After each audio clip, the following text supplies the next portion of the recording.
तो माता गौराला ओकर दई मैना कैसे कैसे कि ऐसा ने भोले बाबाला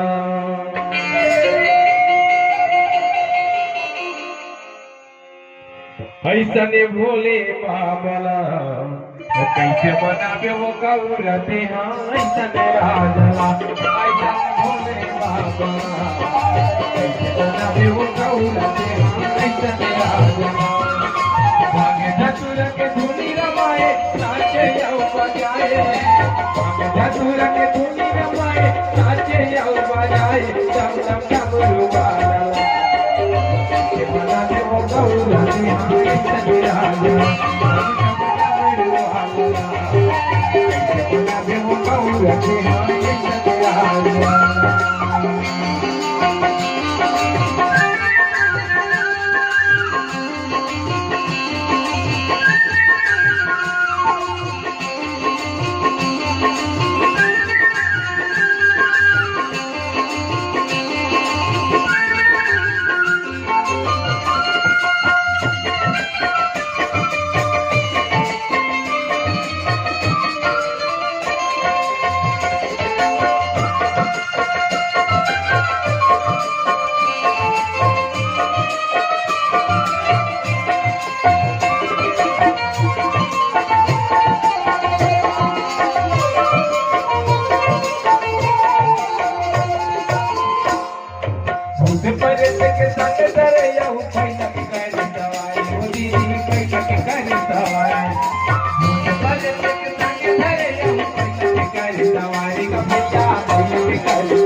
भरे राखी पे मरे भट के भैया बने त्रिपुरारी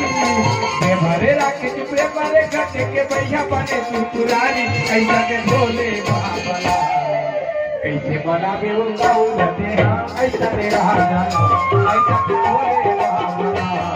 कैसे बनावे वो गौरते हाँ ऐसा ने राजा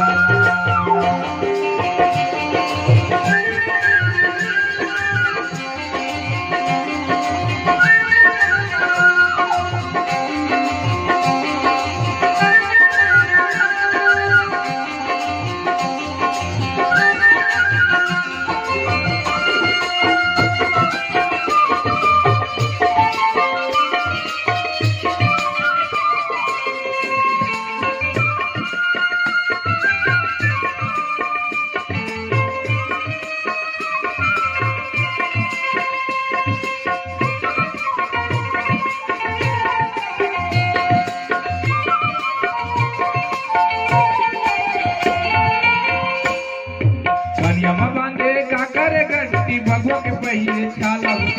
भगवा के पहले छाला तेरे कागर घंटी भगवा के पहले छाला भैया भगवा के पहले छाला जाता ऊपर ले गंगा पोहे लारी साहब के माला जाता ऊपर ले गंगा पोहे लारी साहब के माला ऐसा ने डमरू वाला ऐसे मना पे हो गौरते हम डमरू वाला ऐसा ने भोले बाबा बना दे वो गौरते हाँ ऐसा मेरा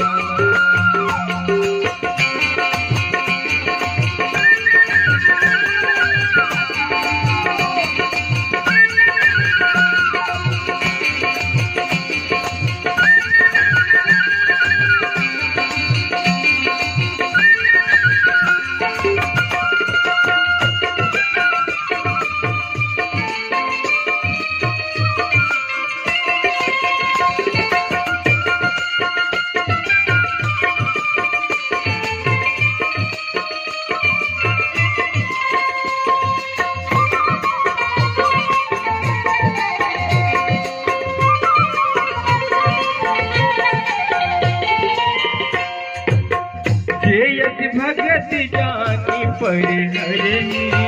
राम भजो सिया राम केवल ज्ञान है तू सब करे राम भजो सिया राम तेजर काम देनु प्यारी राम भजो सिया राम हो जतया तू भी रही पहला गे राम भजो सिया राम ऐसन डमरू वाला कैसे मनाबो गौरा ते हाय ऐसन वाला डमरू वाला कैसे मनाबो गौरा ऐसन वाला मांगे धतूर के धुनी रमाए नाचे जाओ बजाए मांगे धतूर के धुनी रमाए नाचे जाओ बजाए डम डम डमरू वाला कैसे मनाबो गौरा ते हाय ऐसन राजा डमरू वाला कैसे मनाबो गौरा ते हाय ऐसन राजा कैसे मनाबो गौरा ते हाय ऐसन राजा